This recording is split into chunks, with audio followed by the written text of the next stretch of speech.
सभी महानुभावों को मेरा नमस्कार।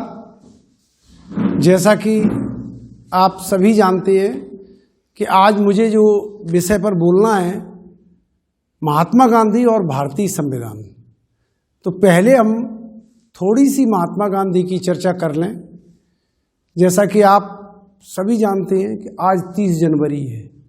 30 जनवरी यानी राष्ट्रपिता बापू की आज के दिन ही हत्या हुई थी। लेकिन इस हत्या में जितने भी बाद को शोध हुए, बहुत शोध हुए, जितने गांधी हत्या पर शोध हुए, शायद ही दुनिया में कनेडी या मार्टिन लूथर पर भी इतने शोध नहीं हुए। सभी शोधकर्ताओं का यह मानना है कि गांधी एक तरह से जानते थे कि उनकी हत्या होने वाली है और वे अपनी मौत की ओर खुद ही सने सने बढ़ रहे थे, क्योंकि वे जान रहे थे कि जो वे करने जा रहे हैं उसका अंजाम उनकी हत्या तक ही पहुंचेगा। और अभी मैं थोड़ा सा आज जितना समय मिला मैं देख पाया, जेम्स डब्ल्यू डगलस की किताब है, वो लिख रहे हैं कि 2 दिन में गांधी जी ने अपनी मृत्यु का 12 बार उल्लेख किया। और जिस दिन 30 जनवरी थी उस दिन उनसे मिलने वालों में बहुत से लोग थे, लेकिन उनमें एक प्रसंग ये भी आया है कि इंदिरा गांधी और 4 साल के राजीव गांधी वो भी उनसे मिलने के लिए बिरला हाउस जाते हैं। तो जो इंदिरा गांधी का जो माली था वो उनको एक फूलों का गुलदस्ता भेंट करता है और उस गुलदस्ते को वो लेकर के और बिरला हाउस आ जाती हैं, जहां गांधी जी धूप में कुर्सी पर आराम से बैठे हुए थे।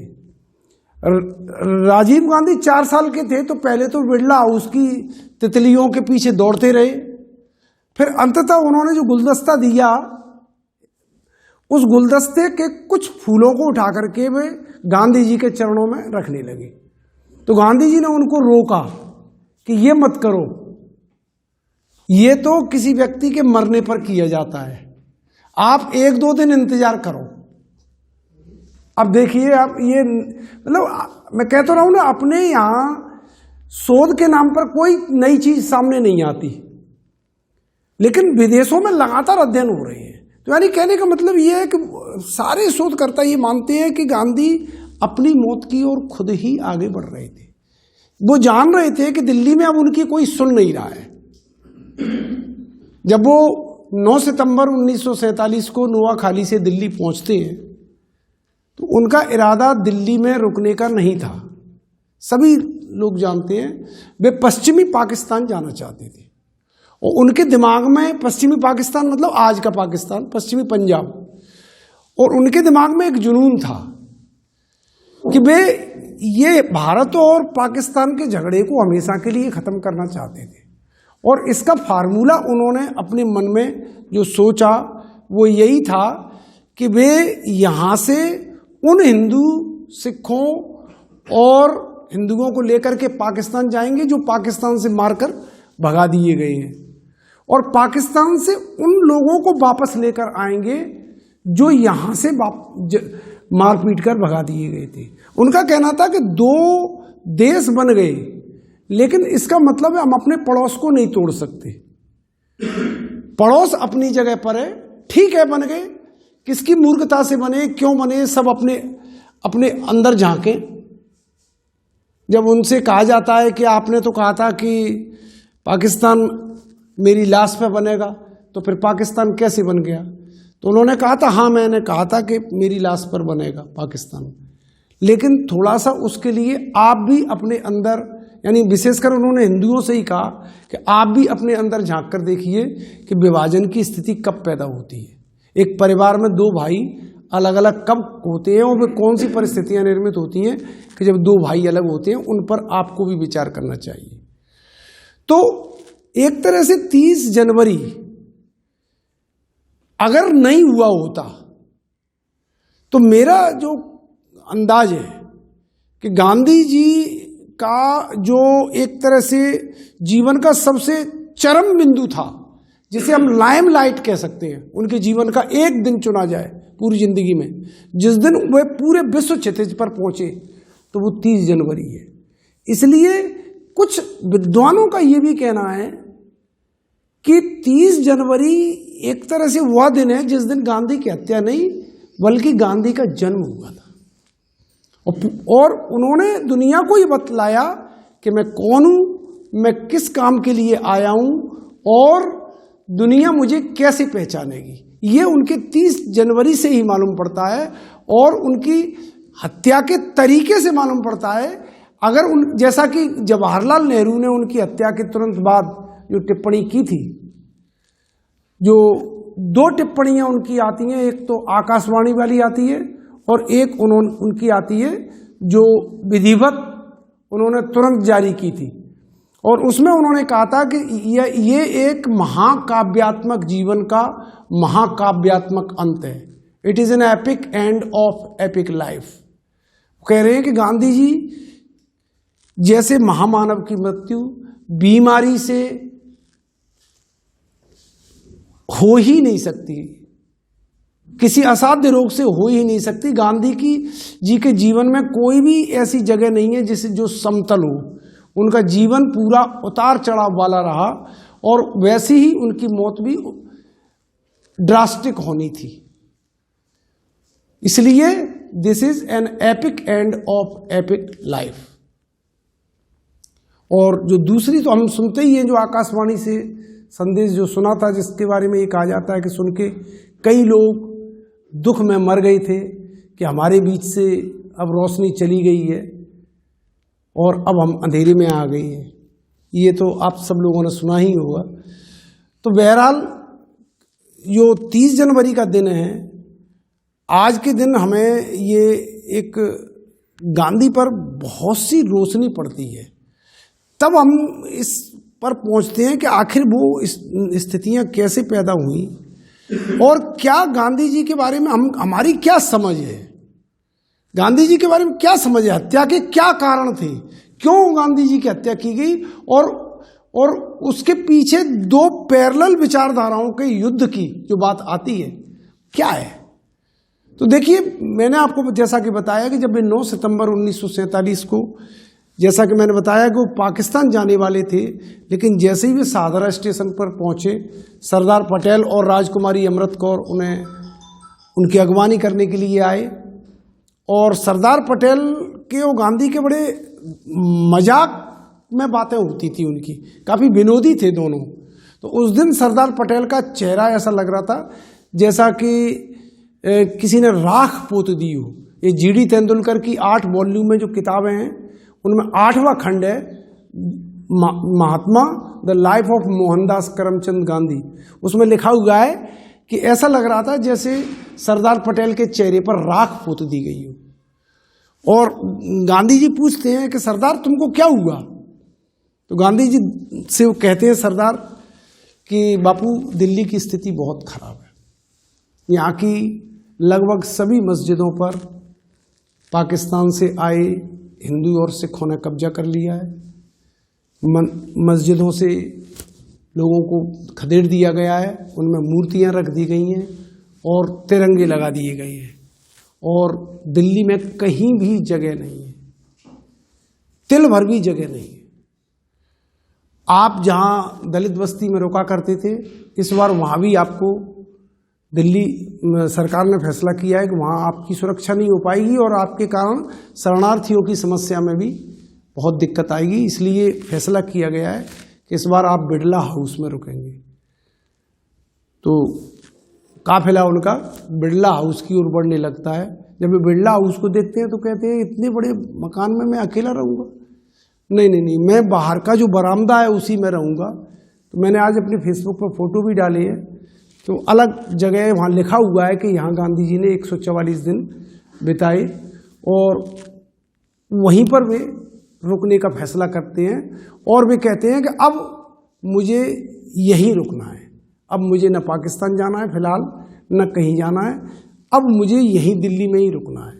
और दिल्ली में रुकने के बाद एक दिन भी बगैर आराम किए हुए महात्मा गांधी पैदल पैदल पूरी दिल्ली के एक एक कोने में लोगों को ये समझाते हैं कि देखिए भाई, ये जो हो रहा है, ये जो खुरैंजी मच रही है, ये किसी भी सभ्य राष्ट्र के लिए एक बहुत बड़ी समस्या है। आप लोग इस बात को समझिए। वो कहते हैं कि भारत को हर हाल में धर्मनिरपेक्ष होना होगा। भारतीय गणतंत्र पर सभी का बराबर का दावा होगा, चाहे उनका प्रतिशत 2 हो चाहे 90 हो, सभी का बराबरी का दावा होगा। तो यानी गांधी जी की जो धर्मनिरपेक्षता थी और आज जो धर्मनिरपेक्षता की बातें की जाती हैं उनमें काफ़ी अंतर है। गांधी जी ने कभी नहीं कहा कि धर्मनिरपेक्षता में जो अल्पसंख्यक हैं वे छोटे भाई हैं और जो बहुसंख्यक हैं बड़े भाई हैं। उन्होंने कहा नहीं, ये छोटे भाई और बड़ा भाई का सिद्धांत नहीं चलेगा। सभी लोग, सभी भारतीय गणतंत्र के बराबरी के हिस्सेदार हैं, सभी का दावा है। तो जो गांधी की हत्या की एक वजह थी, वो तो सबसे बड़ी वजह ये थी कि वो इस चीज से सरकने तैयार नहीं थे। जो उनके वैचारिक दुश्मन थे वो कहते थे कि गांधी जी हर चीज से समझौता कर लेते हैं, क्योंकि गांधी जी ने कहा भी है कि I am a man of compromise, हर चीज में समझौता कर लेते हैं, लेकिन ये आदमी उसूलों से समझौता नहीं करता है। ये इनकी सबसे बड़ी बात है। और यही गांधी जी के जीवन का एक सबसे बड़ा निचोड़ है कि वो हर चीज में समझौता कर लेते हैं, हर चीज में, लेकिन वे उसूलों से समझौता नहीं करते। लुई फिशर अपनी किताब में लिखते हैं कि भाई जब गांधी जी से बात कर रहे तो उन्होंने कहा कि बापू इस समय मित्र राष्ट्रों की सेनाएं लड़ रही हैं और आप जो है अंग्रेजों के विरुद्ध अगर बिगल छेड़ोगे तो इससे तो आपकी छवि ये जाएगी कि आप हिटलर को मदद कर रहे हैं। तो तुरंत गांधी जी पलटी मारते हैं और कहते हैं कि फिशर बिल्कुल सही कहा तुमने, तुम अपने प्रेसिडेंट से जाके कहो कि वो मुझे ऐसा करने से रोक लें, क्योंकि मैं कभी भी ऐसा नहीं मानता कि मैं सही हूं। मेरा दृष्टिकोण हमेशा खुद के चिंतन के बारे में भी रहता है और मैं गलत भी हो सकता हूं। तो यानी कहने का मतलब ये कि ये जो उसूलों की जो जिद थी गांधी की, वो उस पर उन्होंने कोई समझौता नहीं किया। और जब वो दिल्ली में अपने प्रवास पर प्रतिदिन सुबह के निकलते हैं और रात को लौटते हैं, तो वो जो दृश्य है वो बहुत ही मतलब रुला देने वाला दृश्य है कि एक जगह जो है लिखती हैं मीराबेन कि गांधी जी कार से उतर रहे हैं और भीड़ चारों ओर से उनको घेर लेती है और भीड़ उनसे कहती है कि यहाँ क्यों आए हो, किस मुंह से आए हो, हमारी ये हालत के लिए सिर्फ तुम जिम्मेदार हो।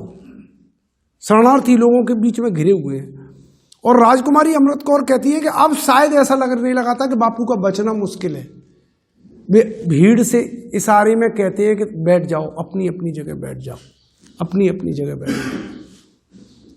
और वे खुद भी एक मिट्टी के टीले पे बैठ जाते हैं और वे लोगों से कहते हैं कि देखिए, मैं आप लोगों के कष्ट बढ़ाने नहीं आया, मैं आपके कष्टों को एब्जॉर्ब करने, सोखने के लिए आया हूं। मुझे जरा मौका दो, मुझे समझने की कोशिश करो। और मीराबेन कहती हैं कि थोड़ी देर बाद जो लोग उनके खिलाफ नारे लगा रहे थे वो भी रोने लगते हैं, तो उस लिखा हुआ है, मीराबेन लिखती हैं कि क्रोध का, उन्माद का, घृणा का जो चरम बिंदु होता है वो अंततः पश्चाताप ही होता है। इस पश्चाताप तक लोगों को लाना, जिसमें वे खुद के अंदर झांक सके, ये काम सिर्फ महात्मा गांधी ही कर सकते हैं। तो दिल्ली के दृश्यों में बहुत पीड़ा होती है।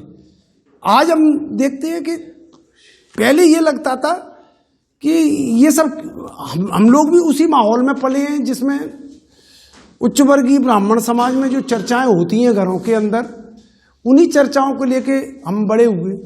लेकिन जब पढ़ना शुरू किया तो लगा कि हम कितने गलत थे, हम कितना गलत सोचते थे। उनके जीवन का, गांधी जी के जीवन का कोई ऐसा पल नहीं है कि जिसमें आप ये कह सकें कि वो एक दिन भी चैन से बैठे हों। 11 जनवरी को, यानी अपनी मृत्यु को 19 दिन पहले 11 जनवरी को उनसे मिलने के लिए कुछ मुसलमान आते हैं। ये प्रसंग भी बड़ा रोचक है। और वे मुसलमान गांधी जी से कहते हैं कि महात्मा जी, हमने आप पर भरोसा किया और आपके कहने से हमने भारत में रहने का फैसला किया।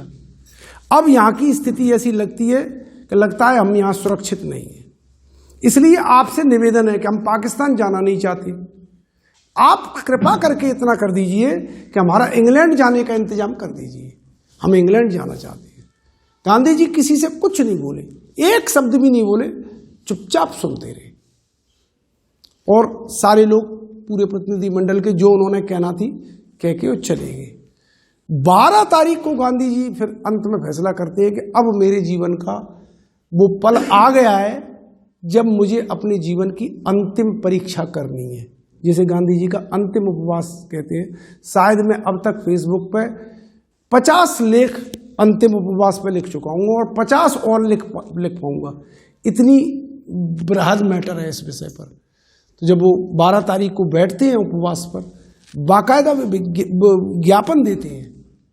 उस उपवास के बारे में भी भारत में बहुत सी गलत फहमियाँ हैं कि 55 करोड़ के लिए, पाकिस्तान को 55 करोड़ रुपए देने के लिए ये उपवास किया गया महात्मा गांधी द्वारा। कोई कहता है वो मुस्लिम परस्त थे, लेकिन आज के नेताओं को गांधी से सीखना चाहिए। जब गांधी से कहा जाता है कि आप मुस्लिम परस्त हो, तो गांधी जी कहते हैं हाँ बिल्कुल सही कहा आपने, मैं भारत में मुस्लिम परस्त ही हूँ, क्योंकि मैं भारत में मुस्लिम परस्त हूँ, लेकिन ध्यान रहे पाकिस्तान में हिंदू और सिख परस्त हूँ।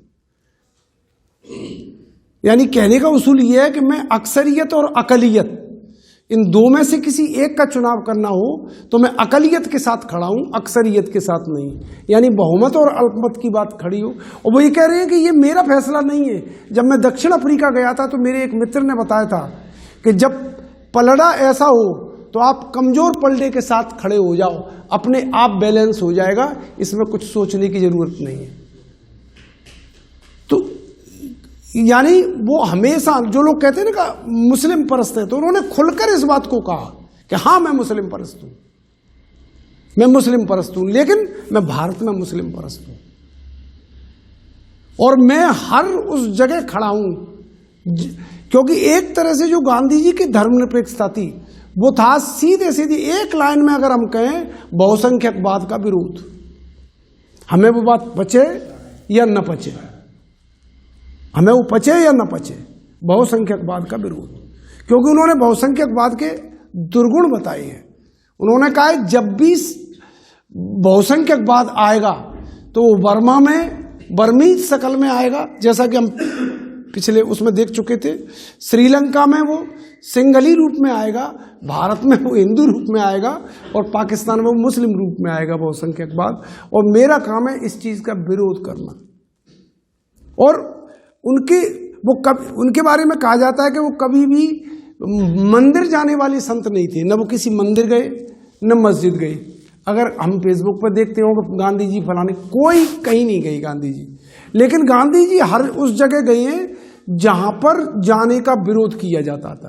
वे कहते हैं कि मैं मंदिर जाने वाला संत नहीं हूं, महात्मा नहीं हूं मंदिर जाने वाला, लेकिन अगर दलितों का मंदिर प्रवेश का आंदोलन होगा तो मैं सबसे आगे खड़ा होऊंगा और उनको जब मंदिर ले जाने में सबसे आगे खड़ा होऊंगा। हालांकि मैं न मंदिर जाता हूं न मस्जिद जाता हूं, लेकिन मुझे हर उस चीज का विरोध करूंगा जिस पर मनाही हो जबरदस्ती। ये गांधी का सिद्धांत था। तो कहने का मतलब यह है कि हम आज की स्थिति में इन चीजों को जब समझते हैं तो हमें लगता है कि हमने एक ऐसा आदमी खो दिया जो आज की तारीख में उनकी जितनी वैलिडिटी, जो हम कहते हैं ना किसी चीज की वैधता, गांधी की वैधता अब समझ में आ रही है पूरी दुनिया को कि जो चीजें पश्चिम में आज कही जाती हैं। हमारे अचल जी अमेरिका में रहते हैं, वहां पर एक जरा सा जो अश्वेत आंदोलन पर, एक अश्वेत आंदोलन पर पूरा वहां का श्वेत समाज खड़ा हो गया था। तो गांधी जी की सोच भी इस प्रकार की थी कि यहां ऐसा क्यों नहीं होता, यहां पर अल्पसंख्यकों के साथ अत्याचार होते हैं तो बहुसंख्यक समाज क्यों आगे नहीं आता। आज तक क्यों किसी ने आंदोलन नहीं किया कि नहीं ये गलत है, ऐसा नहीं होना चाहिए। तो जो काम आज पश्चिम में हो रहा है, सोचिए महात्मा गांधी की सोच 1947 में भारत में वो सब करने की थी। और इसीलिए मैंने एक लेख में लिखा था कि अगर गांधी जी आज होते और वे अमेरिका जाते और वे अमेरिका के एनआरआईओं को संबोधित करते, तो वे उनसे ये कहते कि तुम एक मल्टीलैटरल सोसाइटी का आनंद ले रहे हो और तुम अपने देश में कट्टरवाद का विरोध कर रहे हो, तुम जो चंदे और पैसे भेज रहे हो वो इसके लिए भेज रहे हो कि भारत में अल्पसंख्यकों पर अत्याचार हो, जबकि तुम खुद सुख और आनंद में डूबे हो। तो ये धिक्कार है, तुम्हें खुद पर भी विचार करना चाहिए कि तुम किस मिट्टी के पले हो। तो ये आज की तारीख में हम इन बातों को कह सकते हैं। आज से 30-40 साल पहले ये बातें लगती थी, अरे ये क्या बोल रहे हो। तो ये मतलब महात्मा गांधी का मैंने आपके सामने जो रूप प्रस्तुत किया है, तो इसलिए मेरे लिए तो 30 जनवरी एक बहुत मनहूस दिन है। एक तरह से ये भारत के सपनों के टूटने और आशाओं के दरकने का दिन है। और आज के दिन के बारे में क्या कहा जाए, एक कन्नड़ कवि ने कहा था कि 30 जनवरी को भारत में क्या हुआ यह तो मैं नहीं जानता, लेकिन मैं सिर्फ इतना कह सकता हूं कि 31 जनवरी को सूरज नहीं उगेगा। हिंदुस्तान स्टैंडर्ड समाचार पत्र पूरा का पूरा ब्लैंक रखा गया। उसके मुख्य पृष्ठ पर गांधी जी का फोटो था और उस पर लिखा था कि गांधी जी अपने ही लोगों द्वारा मार दिए गए। इतिहास का यह दूसरा क्रूसी फर है। आज से ठीक 1509 साल पहले शुक्रवार के दिन यही क्रूसीफिक्शन ईसा मसीह के को सूली चढ़ाने के रूप में हुआ था, जो जिसकी पुनरावृत्ति आज भारत में हुई है।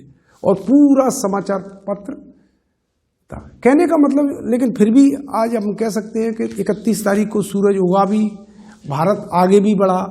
और जो लोग सोचते हैं कि भारत कमजोर हुआ, कतई कमजोर नहीं है। मेरे पास तो ऐतिहासिक आंकड़े हैं कि जब गांधी जी की हत्या की शायद 15 दिन नहीं हो पाए होंगे, और इतने में भारत ने हैदराबाद में अपनी सेना उतार दी। तो यानी देश नहीं ठहरा है। और इसीलिए अपन कहते हैं चलती का नाम गाड़ी है, मैं कहता हूं चलती का नाम गांधी है।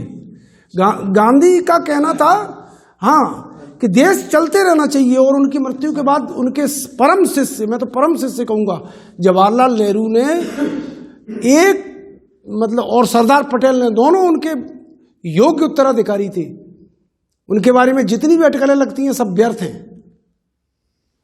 दोनों ने इतनी मेहनत और शिद्दत से काम किया था कि एक बार नुआखाली में गांधी जी ने कहा था कि मैं तो पटेल और नेहरू का सर्वेंट हूं, वो मुझसे जहां कहेंगे, प्रिजनर हूं, सॉरी उन्होंने प्रिजनर शब्द, I am prisoner of Nehru and Patel, वो मुझे जो आदेश देंगे मैं वैसा करूंगा, वो मुझसे जहां जाने को कहेंगे मैं वहां जाऊंगा, क्योंकि देश की सत्ता इस समय योग्य हाथों में है, मुझे दिल्ली की चिंता नहीं है। ये गांधी जी के शब्द हैं। लेकिन वही गांधी जब अंतिम उपवास के समय आते हैं तो सरदार पटेल उनके गुस्से का शिकार होते हैं, क्योंकि वो सरदार पटेल देश के गृह मंत्री थे। वे अंग्रेजी में एक विज्ञप्ति जारी करते हैं कि the Muslims of Delhi is being killed before my eyes, Delhi के मुसलमान मेरी आंखों के सामने मारे जा रहे हैं। This is when my own Sardar Vallabh Bhai Patel is the home minister of India. ये तब है जब मेरे अपने सरदार वल्लभ भाई पटेल देश के गृह मंत्री हैं। He is responsible for maintaining law and order situation in the Delhi. ये जिम्मेदार है और उन्हें अपनी जिम्मेदारी निभानी होगी। और इसीलिए उपवास के तीसरे दिन सरदार पटेल गांधी जी के पैरों में आकर माफी मांगते हैं। और तब भी गांधी जी उनसे कहते हैं कि सरदार ध्यान रखो, मैं जिस खेड़ा वाले सरदार से मिला था तुम वो सरदार नहीं, तुम बदल गए हो। तब सरदार पटेल पैरों में गिर पड़ते हैं कि बापू मुझे माफ कर दो, मुझे न जाने क्या हो गया था। और ये हकीकत है कि सरदार पटेल गांधी जी के गम में, क्योंकि उन्हें ये लगा था, कांग्रेस के कुछ नेताओं ने आरोप भी लगाया गांधी जी की हत्या के बाद कि सरदार पटेल ने उनकी पर्याप्त सुरक्षा नहीं रखी।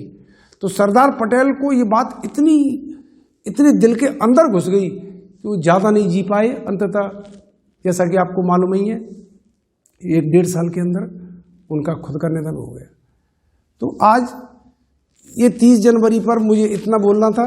अब जहाँ तक सवाल है कि भारतीय संविधान और गांधी, तो तो भारतीय संविधान का, जैसा कि मैंने बताया कि भारतीय संविधान की जो प्रस्तावना थी, जो आज आप देखते हैं सभी आंदोलनों में लोग जिसे लेके कि हम भारत के लोग, भारत को एक संपूर्ण प्रभुत्व संपन्न लोकतंत्रात्मक पंथ निरपेक्ष जो भी भाषा है, और अंत में जिसके में आती है कि अधिनियमित आत्मार्पित करते हैं इस संविधान को आज 26 नवंबर को, यानी 26 नवंबर 1949 को अपना भारतीय संविधान बनके तैयार हो गया था। संविधान बनने की प्रक्रिया 1946 में ही शुरू हो गई थी, यानी गांधी जी के जीते जी ये बड़े आराम से शुरू हो गई थी। और जब संविधान की प्रस्तावना लिखी जा रही थी उस समय गांधी जी नोआखाली में थे, और जब वे नोआखाली में थे तो सरदार जवाहरलाल नेहरू उन्हें पत्र भेजते हैं कि बापू संविधान की प्रस्तावना ये है जो मैंने आपको बताई।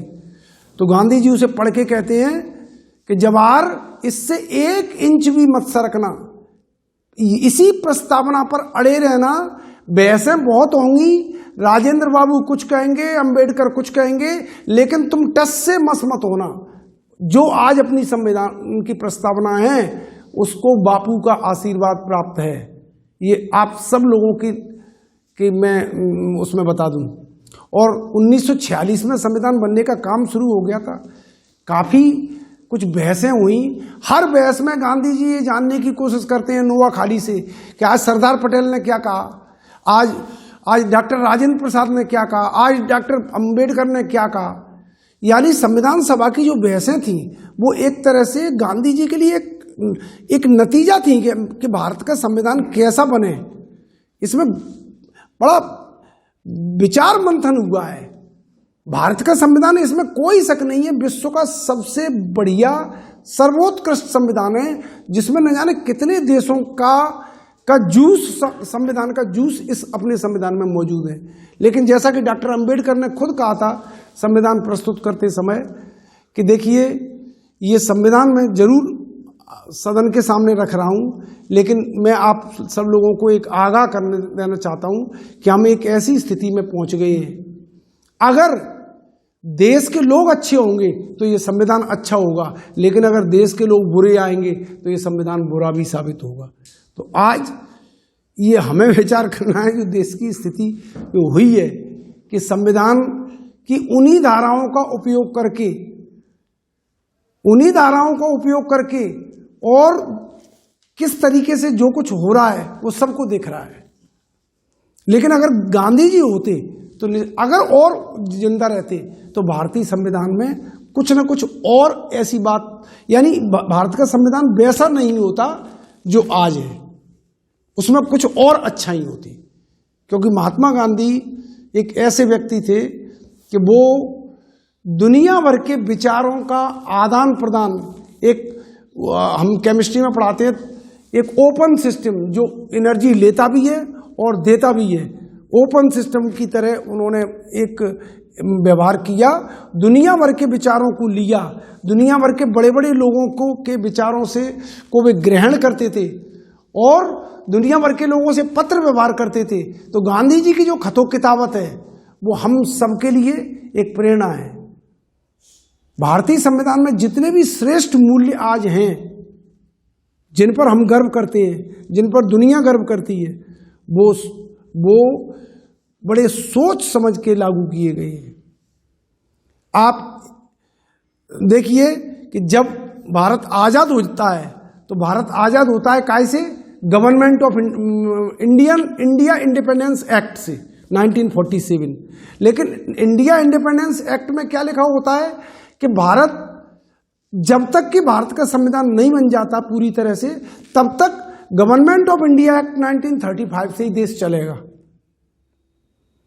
लेकिन इंडिया इंडिपेंडेंस एक्ट में गांधी कहते हैं कि नहीं, ये नहीं होगा। पहले आप इसमें ये एक लाइन डालिए कि इंडिया इंडिपेंडेंस एक्ट में कि इसको भारत के नेताओं को, भारत की संविधान सभा को यह अधिकार होगा कि वो इंडिया इंडिपेंडेंस एक्ट 1935 को यह निरस्त कर सके। और वही हुआ। जब तक पूरा संविधान नहीं बन गया, क्योंकि बीच का एक ट्रांजिशन पीरियड था, कैसे सरकारें बनेंगी, कैसे विधानसभाएं बनेंगी, तो इसलिए नेहरू ने और गांधी ने खुद ये मिलकर फैसला किया कि तब तक माउंटबेटन ही भारत के वायसराय बने रहेंगे, क्योंकि अभी माउंटबेटन स्थिति को बेहतर अच्छे से समझते हैं, वो लंबे समय से इस पर काम कर रहे हैं। और गांधी खुद वायसराय के पास जाते हैं ये प्रस्ताव लेकर के। आप देखिए, यानी संविधान में गांधी जी कहाँ तक घुसे हुए हैं। वे खुद जाते हैं और वायसराय से कहते हैं कि वायसराय जी, मैं आपके लिए एक प्रस्ताव लेके आया हूँ कि आप भारत के भले ही देश आज़ाद हो गया है, लेकिन आप अंग्रेज सरकार के नहीं, अब भारत के प्रतिनिधि के रूप में आप काम करते रहेंगे जब तक कि हम चाहेंगे। और वही हुआ जब ब्रिटेन को उन्होंने पत्र भेजा, क्योंकि ये ब्रिटेन के राजा के हस्ताक्षर से हुआ था। माउंटबेटन और सी राजगोपालाचारी, इन दोनों के आदेश किंग जॉर्ज के यहाँ से ही पारित हुए थे, इंग्लैंड से। और उसके बाद जब इंडिया इंडिपेंडेंस एक्ट 1935 खारिज हो गया और India independence act, government of India act, दोनों एक्ट खारिज हो गए, तब भारतीय संविधान में डॉक्टर राजेंद्र प्रसाद को पहला राष्ट्रपति बनाया गया। और जबकि ये भी आप सब लोगों को मालूम होना चाहिए कि डॉक्टर राजेंद्र प्रसाद, गांधी जी उनको राष्ट्रपति के रूप में पहले से ही कहने लगे थे। जब बिड़ला हाउस में भी जाते हैं डॉक्टर राजेंद्र प्रसाद और उनसे कहते हैं कि बापू, इस 28,000 चिट्ठियां मेरे पास आई हैं और सभी लोग ये कह रहे हैं कि गाय को राष्ट्रीय पशु घोषित कर दीजिए, या इस टाइप का कुछ वो था। तो गांधी कहते हैं कि देखिए, गाय, मैं एक गौ भक्त व्यक्ति हूँ, लेकिन भारत में केवल ऐसे व्यक्ति नहीं रहते जो सिर्फ गाय की पूजा करें, इसलिए ये एक एक्ट के रूप में या जबरदस्ती इस चीज को नहीं किया जा सकता। गांधी जी ने बहुत सी चीजें ये चाहते थे कि प्रेम से हो जाए, कानून के रूप में ना हो। तो इसलिए वो कहते हैं कि भारत के होने वाले राष्ट्रपति डॉक्टर राजेंद्र प्रसाद का कहना है। तो यानी डॉक्टर राजेंद्र प्रसाद का चयन भी एक तरह से बापू की मोहर से ही हुआ था। और भारतीय संविधान के बारे में या महात्मा गांधी के बारे में आपकी कोई जिज्ञासाएं हो, मैं उनका जवाब जितना मुझे आता है मैं देने की कोशिश करूंगा।